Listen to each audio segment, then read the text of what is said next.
Hello Duelists, it's Tom Box here, welcome to MST.TV, and as many of you guys have guessed it, the next Ghost Girl hand trap will be released in Flame of Destruction. I guess around this time of the year, in May I believe, we usually get a new Ghost Girl every year.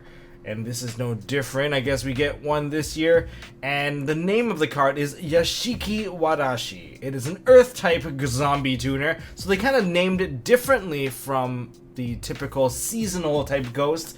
The name basically is a play on of the Yashiki WARASHI, which is a guest room child, and the word mansion. So the English name usually is a combination of the two, so it could be like Haunted Mansion, Mischievous Spirit, or Ghost Mansion, Mischievous Child, something in that ballpark. That's at least my guess anyways. But what is this spirit about? The spirit is about playing tricks on people, playing pranks on them, kind of like a haunted child. I mean, the artwork looks like, well, a nice little gothic lolly girl, but look at her eyes. Her eyes are so dead. There's like no pupils in there. She can stare into your soul. Looking closely at the artwork, you can see that she is actually in a mansion, and she does look like the type that's gonna push you down the staircase or suck your soul out with her lifeless eyes. Oh god. Alright, so let's actually look into the card itself in terms of its gameplay. So for gameplay wise, it is an Earth level 3 zombie tuner. Zombie tuner that basically matches up with the rest of the sisters.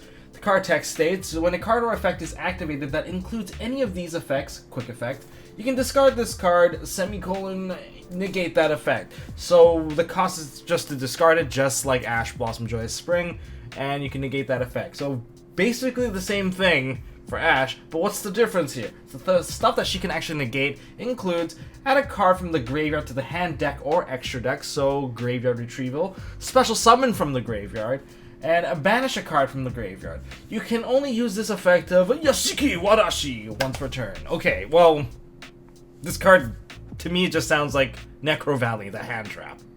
Just prevents movement of the graveyard. She doesn't sound actually very impactful right off the get-go, especially compared to some of the other hand traps you already have. So let's talk about uses, and let's talk about how useful she is right now versus how useful she potentially can be in the future, and what does it kind of imply to the future of Yu-Gi-Oh! We can talk about all that stuff, but let's talk about how useful she is now. So, number one thing I can think that she can negate is Soul Charge. Hit that, no reborning monsters. And speaking of reborning monsters, you can also stop Monster Reborn. Monster Reborn quite legitimately may come back. You know, we have that whole promotion of the Lost Art promotion where you buy $30 or more on your Yu-Gi-Oh product. Your OTS store is supposed to give you a copy of their latest, I guess, Lost Art card. We have Exodia pieces and we have Monster Reborn. They have a different one every month. That's, I'm guessing, some sort of sales promotion tactic. I'm deviating like crazy, but yeah, maybe Monster Reborn will come back because they're giving us the new art, or the OG art. But one can dream. And let's talk about Spirals. Spirals, this card can hit Spiral Mission Rescue, and it can also hit, technically it can hit, what's his face? Quick Fix, but Quick Fix will just activate again. And it can also hit the Big Red card. Okay, let's just get it straight out there. I think Spirals will be long dead before this card is even released in TCG. So, kind of, mute point here. Let's look at Trickstars. Trickstars probably can still exist, and if Firewall's still a thing, the Lily Belle combo does get interrupted by this, especially when Lily Belle deals battle damage directly, or deals some sort of battle damage. She can retrieve one of the cards back from the graveyard to the hand. Yeah, that's gonna get shut down, and then guess what? Lily Belle's stuck in the Firewall zone, therefore you can't get OTK'd. You can also stop the Trickstar Reincarnation. Very valid card. And I am sorry for all the players playing Invoked. This hand trap kills your Invocation spell. Invocation does banish cards out of the graveyard, so you're not gonna be able to activate it, even if you choose not to use the graveyard, because we don't know if you are, as long as you have a potential target in there that can be technically banished. Yeah, especially if there's a lot of like stuff that's not public knowledge. We're just gonna assume that you're going to use the graveyard, and therefore it can be negated by this card in your hand. So yeah, Invoke players, I feel really bad for you. You're already getting hit by Ash Blossom, and now you're gonna get hit another way all around. So your beginning of the combo and your combo play itself just like shut down.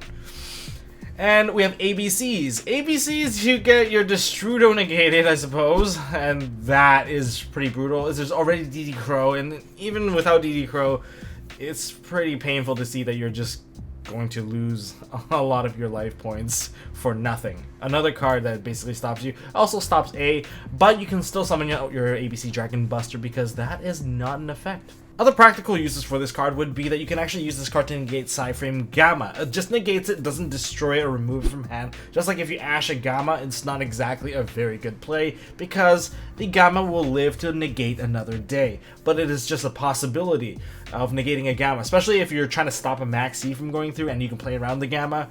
That is now a possibility. That hand trap interaction is a thing and can be a thing. And I've actually asked people about this in the ruling Discord, whether or not you can actually do it even if you don't have a driver in the graveyard. It's just you have the card text stating that you can revive from the graveyard or special summon from the graveyard, therefore the new hand trap can negate it. And same apparently goes for Firewall. I asked them about it too, and this is just to my knowledge. If we're wrong about this, well, please correct us in the future and I'll probably make an update regarding that. But to my knowledge right now, if you activate Firewall and you want to bounce something on the field, you can also negate that because Firewall's effect also can target the graveyard. It has the potential to hit the graveyard, and therefore you can basically negate that as well. So that actually hurts for Firewall. And shoutouts to the Ruling Zone Discord channel. Thanks for answering the questions. Yeah, you know, I was a little bit off for that one because like Firewall does technically target a monster on the field. Like if you target a monster on the field, you're not really hitting the grave, so you I thought you can't negate it. Apparently, the people said you can because it does carry the text of graveyard to hand. So yeah, there's that.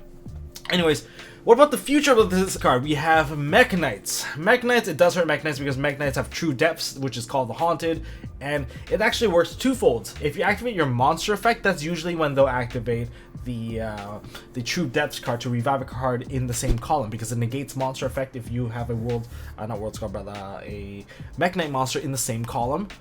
So ultimately what happens is if you discard this card on the revival, you'll also get your other monster effect to go through. So that is a longer play that you can go for. What about Elemental Lords, Elemental Sabers? It does nothing against them because that whole deck revolves around activating effects in the graveyard rather than moving stuff around.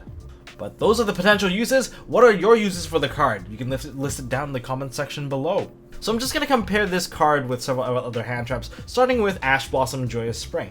Ash Blossom clearly is the better card due to the fact that all decks have a main deck and all decks require deck synergy to actually do anything, but not all decks require grave synergy. So in that regard, it's a bit lacking, but it's okay. She's useful in her own cases. She's probably more useful in the later in the game anyway, whereas Ash Blossom Joyous Spring, not exactly one of the best top decks sometimes, although negating some of the most powerful cards like Maxi, that's obviously a huge win. Forehead Beam trumps our Lolly Go. Forehead Beam! And what about this card compared to Skullmeister? Skullmeister negates cards in the graveyard versus just preventing them from moving around. It's kind of like a Necrovalley versus the negation of the graveyard. I guess I would say the new hand trap, Yashiki WARASHI, gotta get that name right. Yashiki WARASHI is probably better because you can actually stop more effects as long as they carry the name of, well, effects cards in the graveyard or moves them around. You can actually use it to negate that. Whereas Skullmeister is strictly just cards in the graveyard negation. But I would actually compare it to kind of more like, say, Jorn Lockbird and Ash Blossom Joyous Spring. Those two, although they have similar ways of working their effects, one prevents the adding of cards entirely and one affects some sort of deck synergy. One affects grave synergy and one affects basically effects in the graveyard. So they're kind of not completely comparable in that sense, but that's just my opinion. And the last thing is, please, this is a ruling part, this is a PSA, remember that it prevents your stuff from being banished by effect. It is an effect, not a cost, so if it has a summoning condition like ABC Dragon Buster, you are okay. If you've got a Dark Arm Dragon that wants to use their effect, you can use it to pay cost and still pop a card because it's a cost, not an effect. Gotta get that clear. Infernoids, you can still banish the summon, but you're banished to the graveyard effect. Yeah, that part is kind of cut off. So you're half neutered. Fairy Tale Snow, still available. All those cards, remember, cost is still good. So this card does not stop cost, which is also another kind of angle that I really just like, what if it could stop the cost? Then this card would be very amazing. But sadly, that's not the case. That's just my opinion here. And if you guys have your opinions regarding this card, leave it down in the comment section below. Would you play this card? How good is it? How would you rate it on the scale of the hand traps? Both Ash Blossom and Maxi kind of being at the top, and Karibo. I don't want to mock Karibo. I don't know. The crappiest hand trap at the back. What is your scale of where you would put this? Would you play this in your main deck, side deck? And of course, it's going to be format dependent. But leave it down in the comment section below. If you guys enjoyed this video, hit me up with a thumbs up. If you guys want to see more stuff from MST.TV, hit that subscribe button. And as always, don't forget to hold on to your MST.TV. And don't forget to check out Duel Links. It's the 1-year anniversary, and there's 1,500 gems for free right now if you log in. Hey guys, thanks for watching. If you like this video, please drop us a like so we know we are doing a good job, and you can also subscribe to MST.TV for more fantastic videos by clicking on the button on the left. Don't forget to check out our partners at Imperium Duelist. They make really high quality mats, including some of my own limited edition release stuff. And if you want to check out one of our past videos, click here on the right. As always, don't forget to hold on to your MST.TV, and I'll see you next time.